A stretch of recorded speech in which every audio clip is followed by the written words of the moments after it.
बिस्मिल्लाहिर्रहमानिर्रहीम। Dear students, आज का जो हमारा लेक्चर है that is about of the mechanism of breathing, यानी सांस लेने की जो तरीक़ेकार है इसके अबाउट हमने बात करनी है।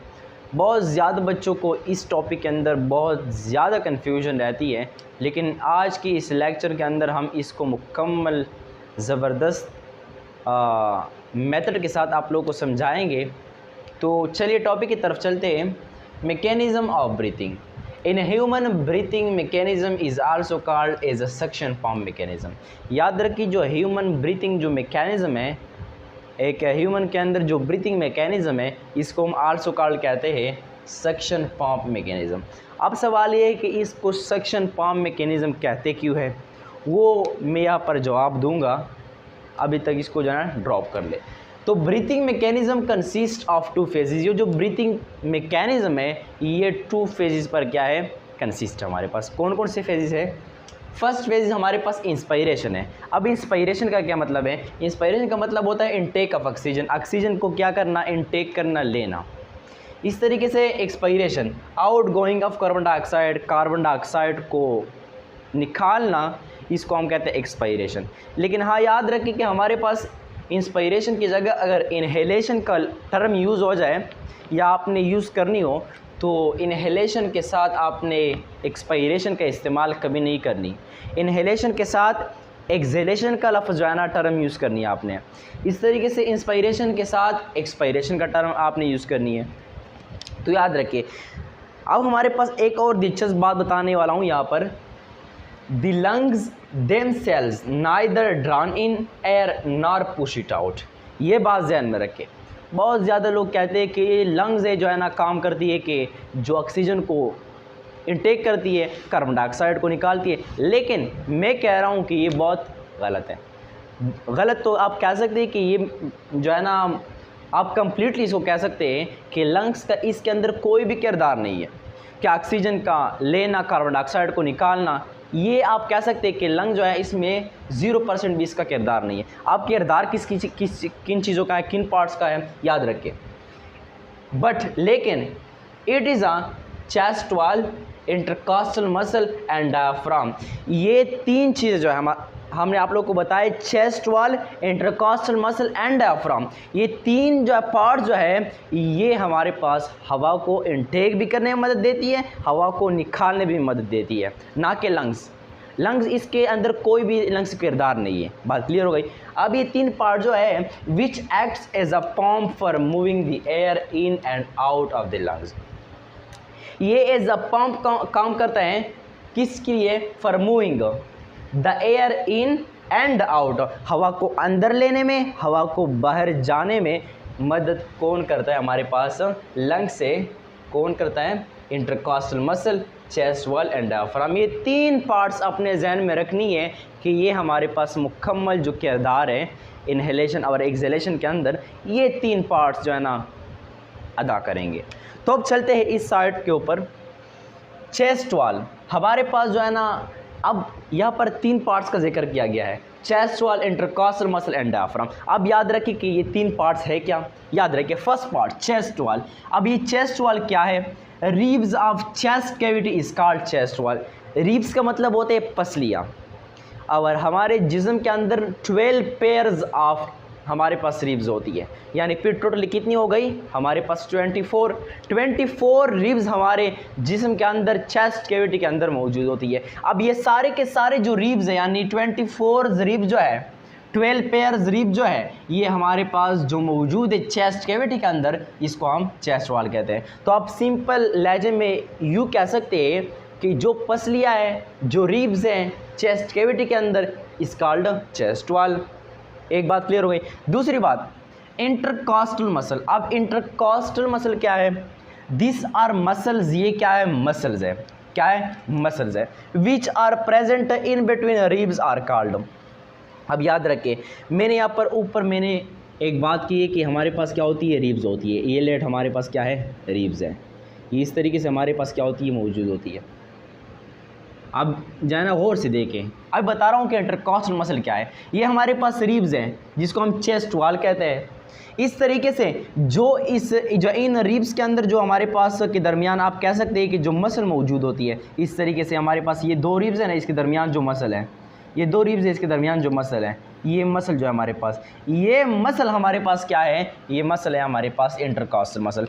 तो इनके अंदर जो मसल है हमारे पास, ये हमारे पास क्या है, इंटरकॉस्टल मसल है। बात क्लियर हो गई। इसलिए यहाँ पर लिखी गई है दिस आर मसल, ये मसल हैं विच आर प्रेजेंट, जो मौजूद हैं इन बिटवीन के दरमियान रिब्स, जो रिब्स के दरमियान हमारे पास मसल मौजूद है, इस मसल का नाम है हमारे पास इंटरकॉस्टल मसल। दूसरी बात भी क्लियर। अब तीसरी बात की ऊपर आते हैं, डायाफ्राम। अब याद रखें डायाफ्राम हमारे पास क्या होती है, इट इज़ अ शीट, ये एक शीट होती है, शीट की तरह होती है ऑफ स्केलेटल मसल। ये स्केलेटल मसल की एक शीट है। किस चीज़ की शीट है, स्केलेटल मसल की। याद रखिए हमारे जिसमें 3 टाइप्स की जो है ना आप कह सकते हैं कि मसल्स होते हैं। क्या होती है, मसल्स होती है। तो एक टाइप, एक किस्म हमारे पास मसल स्केलेटल मसल भी है। तो स्केलेटल मसल से एक शीट बनी हुई होती है और उस शीट का हमारे पास क्या नाम है, which separates the chest cavity from abdominal cavity. Diaphragm है वो जो हमारे पास, ये शीट का काम क्या है देख ले। इस शीट का काम ये है कि ऊपर हमारे पास ये कैविटी जो हमारे पास है, ये चेस्ट कैविटी है। क्या है, चेस्ट कैविटी है। और नीचे वाले जो हमारे पास मौजूद है, हमारे पास एब्डोमिनल कैविटी है, एब्डोमिनल कैविटी है। अब ये चेस्ट कैविटी, एब्डोमिनल कैविटी एक दूसरे से सेपरेशन जो है ना कर चुकी है, एक दूसरे से इसकी सेपरेशन हो चुकी है बाय शीट। और वो शीट किससे बना हुआ है, स्केलेटल मसल से बनी हुई है। और उस शीट का क्या नाम है, डायाफ्राम। तो डायाफ्राम वो शीट है जिसने कैविटी, चेस्ट कैविटी और एब्डोमिनल कैविटी को एक दूसरे से क्या किया है, अलग कर रखा है। बात क्लियर हो गई। तो ये 3 पार्ट जो है, ये हमारे पास जो मैकेनिज्म ऑफ ब्रीथिंग है, इसमें इम्पोर्टेंट रूल है। इसकी वजह से हमारे पास ऑक्सीजन अंदर खींची जाती है, कार्बन डाइऑक्साइड बाहर को निकाला जाता है। अब देख लेते हैं कि इस इंस्पायरेशन और एक्सपायरेशन का जो प्रोसेस है वो किस तरीके से होती है। जब हम सांस लेने होते हैं, जैसे हम जब सांस लेते हैं तो ऑक्सीजन किस तरह अंदर दाखिल हो जाता है, हमारे जिस्म में कौन कौन से जो है ना एक्टिविटीज़ हो जाते हैं जिसके ज़रिए से ऑक्सीजन खुद ब खुद चला जाता है। और जब कार्बन डाइऑक्साइड को निकालने का वक्त आ जाता है तो हमारे पास किस तरीके से कार्बन डाइऑक्साइड को बाहर निकाला जाता है, कौन कौन से एक्टिविटी हमारे जिस्म के अंदर हो जाते हैं। अब याद रखिए, इंस्पायरेशन और एक्सपायरेशन के ऊपर आते हैं। जैसे कि पहले मैंने कहा है कि इंस्पायरेशन का अगर टर्म यूज़ करना हो तो इसके साथ एक्सपायरेशन का टर्म आप यूज़ करेंगे। अगर हमारे पास यहाँ पर इनहेलेशन का टर्म आपने यूज़ करना हो तो इसके साथ एक्सहेलेशन का टर्म यूज़ करेंगे। बात क्लियर हो गई। अब हमारे पास इंस्पायरेशन मीन्स ऑक्सीजन को खींचना, inspiration means intake of oxygen. अब जब हम ऑक्सीजन को इनटेक करने वाले होते हैं तो हमारे जिस्म में कौन कौन से ऐसे एक्टिविटीज़ होते हैं जो डायाफ्राम और इंटरकॉस्टल मसल चेस्ट वॉल के ज़रिए से होते हैं। याद रखें, it is an active process. और एक दूसरी बात भी ये ध्यान में रखें कि हमारे पास ये जो इंस्पायरेशन है ये अपोजिट है एक्सपायरेशन की। एक्सपायरेशन जो है ना ये अपोजिट है इंस्पायरेशन की, ठीक है ना। अब it is an active process, ये हमारे पास क्या होती है, एक्टिव प्रोसेस होती है। अब याद रखिए कि एक्टिव प्रोसेस का मतलब क्या है। एक्टिव प्रोसेस उस प्रोसेस को हम कहते हैं जिसके लिए एनर्जी का रिक्वायरमेंट होती है, जिसके लिए एनर्जी का ज़रूरत होती है। क्या होती है, एनर्जी का ज़रूरत होती है। तो जब आप ऑक्सीजन लेंगे तो इसके लिए आप किस चीज़ को यूज़ करेंगे, एनर्जी को ही यूज़ करेंगे। तो यहाँ पर लिखा गया है कि it is an active process. तो मैं कह चुका हूँ कि इंस्पायरेशन के उलट एक्सपायरेशन है। यहाँ पर ये एक्टिव है तो यहाँ पर हमारे पास पैसिव प्रोसेस है। It is a passive process, ये हमारे पास क्या है, पैसिव प्रोसेस है। अब पैसिव प्रोसेस किसे कहते हैं, पैसिव प्रोसेस हमारे पास वो प्रोसेस होता है जो हमारे पास क्या होती है, इसके लिए एनर्जी का रिक्वायरमेंट नहीं होती। आप देख ले, यहाँ पर ऑक्सीजन का ज़रूरत है, यहाँ पर जो है ना यहाँ पर हमारे पास एनर्जी का ज़रूरत है, यहाँ पर हमारे पास एनर्जी का ज़रूरत नहीं है। तो ये आपस में अपोजिट है या नहीं। दूसरी बात ध्यान में रखें, intercostal muscle and diaphragm contracted. हमारे पास इंटरकॉस्टल मसल जो होती है एंड डायफ्राम जो होती है ये कंट्रैक्ट कर जाता है, ये सिकुड़ जाते हैं। ये हमारे पास जो इंटरकॉस्टल मसल होते हैं एंड डायफ्राम, इसका सिकुड़ना इंस्पिरेशन के अंदर लाजमी है। तो याद रखें हमारे पास इंटरकॉस्टल मसल जो है यानी वो मसल जो रिब्स के अंदर मौजूद है, एंड डायफ्राम और वो शीट जिसने चेस्ट कैविटी को एब्डोमिनल कैविटी से सेपरेट किया है, ये हमारे पास क्या हो जाएगी, हमारे पास कंट्रैक्ट कर जाएगी। किसके दौरान, एक्सपायरेशन के दौरान। और ये देख लें इसकी एक्सपायरेशन इसकी उलट, हमारे पास intercostal muscle and diaphragm relaxed. यहाँ पर देखें वहाँ पर क्या लिखा गया था, कंट्रैक्ट। यहाँ पर वही बात दोहराई गई है कि इंटरकॉस्टल मसल एंड डायफ्राम, लेकिन यहाँ पर क्या है, टर्म जो है ना ऑपोजिट है। यहाँ पर रिलैक्सेशन हुई है, यहाँ पर कंट्रैक्शन सिकुड़ना, यहाँ पर अपनी पोजीशन में वापस आना, रिलैक्स होना। क्लियर हो गई बात क्लियर हो गई। अब आते हैं तीसरी पार्ट पर, diaphragm becomes flat and chest wall move up and out. इस बात को समझने के लिए आप मुझे और से देख रहे हैं, गौर से देखें कि अब मैं सांस ले रहा हूँ। देखें जिस तरीके से आपने देखा कि हमारे पास क्या हो गई, डायफ्राम बिकम फ्लैट। अब इस सेंटेंस को याद रखें किस तरह ये फ्लैट हो जाता है। पहली बात तो ये है कि डायफ्राम का जो अपनी शेप है वो इस तरीके से याद रखें, वो हमारे पास क्या है, वो हमारे पास इस तरीके से है, यानी किस शेप में है, डूम शेप है। बेसिकली जो ओरिजिनल शेप है किस चीज़ की, हमारे पास डायफ्राम की, वो इस तरीक़ेकार से है, वो इस शेप की हमारे पास अंदर होती है। क्लियर हो गई बात। अब याद रखें कि ये हमारे पास शेप है किस चीज़ की, डायफ्राम की। जब हम सांस लेने वाले होते हैं तो हमारे पास क्या होते हैं, डायफ्राम बिकम फ्लैट। ये डायफ्राम जो है ये बन जाती है फ्लैट।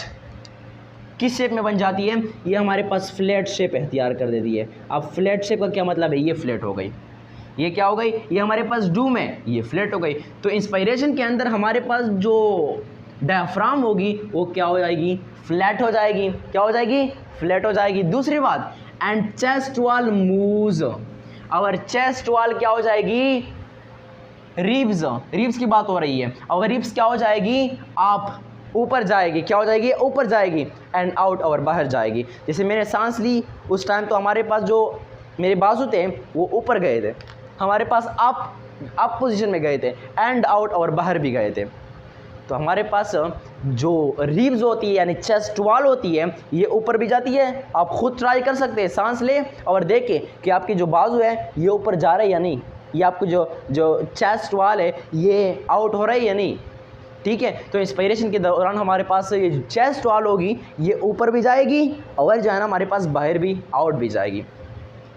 मैंने कहा कि हमारे पास ये इसका अपोजिट होगी।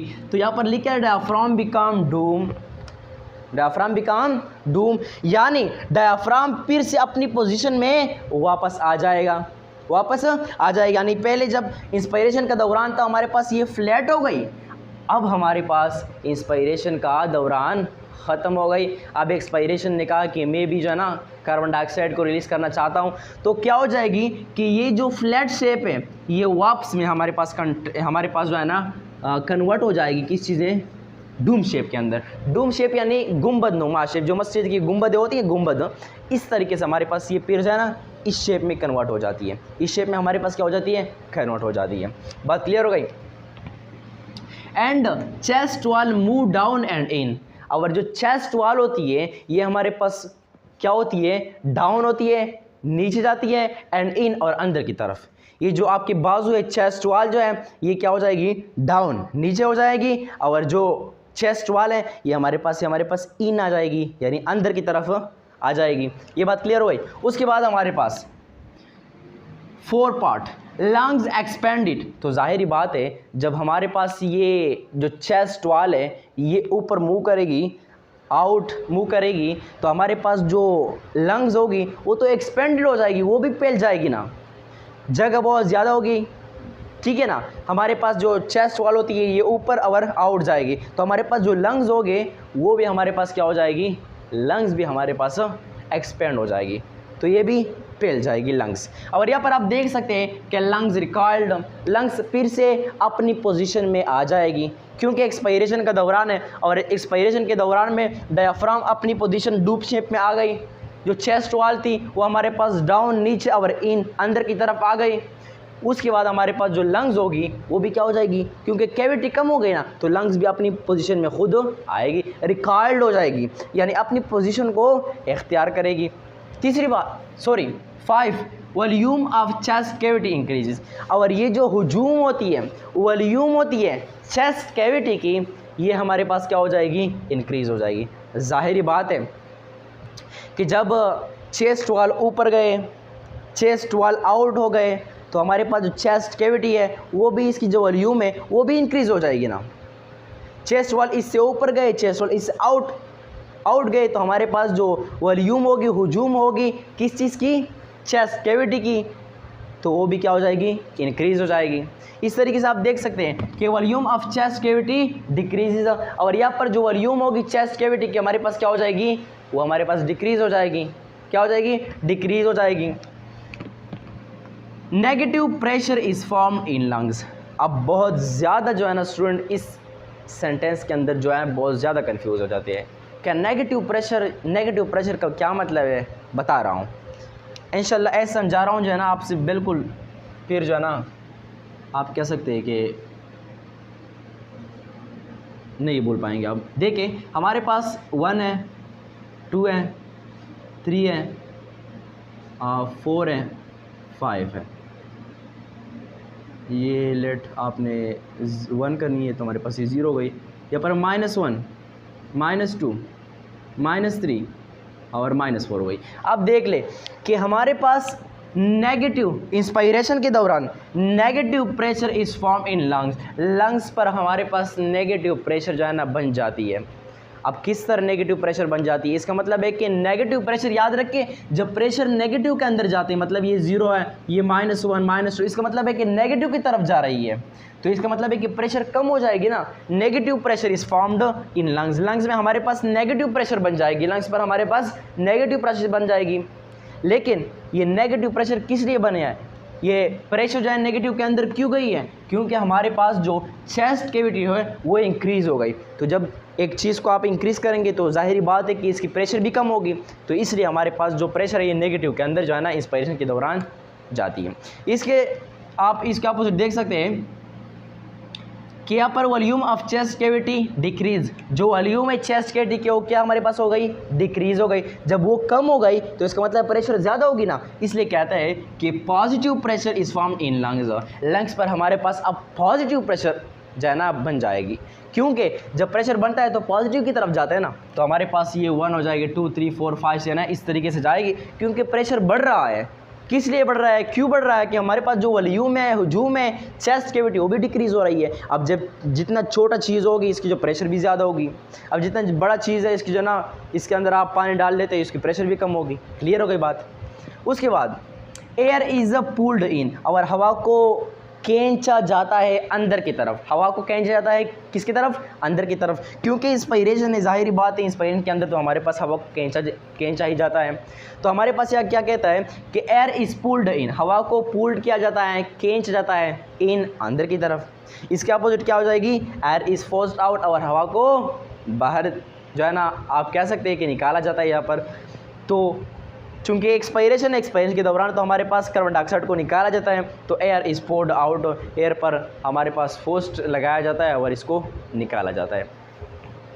उसके बाद इंस्पायरेशन कंप्लीट, ये जो आपका इंस्पायरेशन था वो तो है ना कंप्लीट हो गई। अब उसके बाद एक्सपायरेशन है, वो एक्सपायरेशन में हमारे पास क्या हो जाएगी, ये हमारे पास क्या हो गई, कंप्लीट हो गई।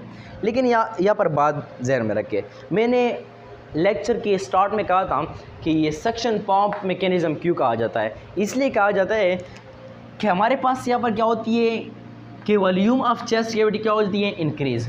ये जो कैविटी है, हुजूम होती है चेस्ट कैविटी की, हमारे पास क्या होती है, इंक्रीज़ हो जाती है। अब जब वॉल्यूम ऑफ चेस्ट कैविटी क्या हो जाती है, इंक्रीज़ हो जाती है, तो हवा, ऑक्सीजन खुद ब खुद अंदर आ जाता है। इस तरह नहीं होता कि आप जो है एनवायरनमेंट से इसको अपने हाथ से खींच लाते हैं और अपने अंदर दाखिल करते हैं, इस तरीके से नहीं होता, ये खुद ब खुद जाता है। लेकिन ये किस प्रोसेस के ज़रिए से जो है ना अंदर जाता है। ये हमारे पास प्रोसेस होते हैं डिफ्यूजन प्रोसेस। शायद आपने 9th के अंदर पढ़ा हो, 9th क्लास के अंदर ये जो है ना इसको डिफ़ाइन किया गया है डिफ्यूजन, वो प्रोसेस जहाँ पर हमारे पास लेट एक जगह पर जो है ना एक चीज़ लार्ज अमाउंट में मौजूद है, या पर वही चीज़ स्मॉल अमाउंट में मौजूद है, तो लार्ज अमाउंट से स्मॉल अमाउंट की तरफ जाएगी। इस तरीके से हमारे पास जो कैविटी होती है वो इंक्रीज़ हो जाती है, मतलब ज़्यादा हो जाती है। तो ये जो हवा होती है, जो एयर होती है, जो ऑक्सीजन होती है, ये ख़ुद बहुत अंदर दाखिल हो जाती है।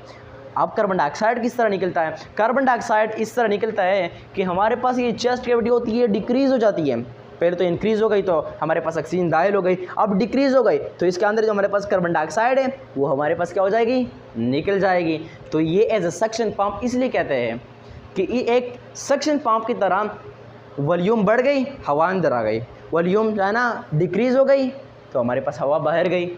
तो ये हमारे पास मैकेनिज़्म ऑफ ब्रीथिंग थी, जो आज लेक्चर नंबर 6 के अंदर हमारे पास कंप्लीट हो गई। अगर फिर भी आप लोगों को कोई डाउट रही हो इस लेक्चर के अंदर, कोई कन्फ्यूजन हो इस लेक्चर के अंदर, तो आप मुझे कमेंट सेक्शन में कह सकते हैं। इंशाल्लाह मैं पूरी कोशिश करूँगा कि आप लोग को जो है ना टाइम पर आप लोग को रिप्लाई दूँ। वस्सलाम।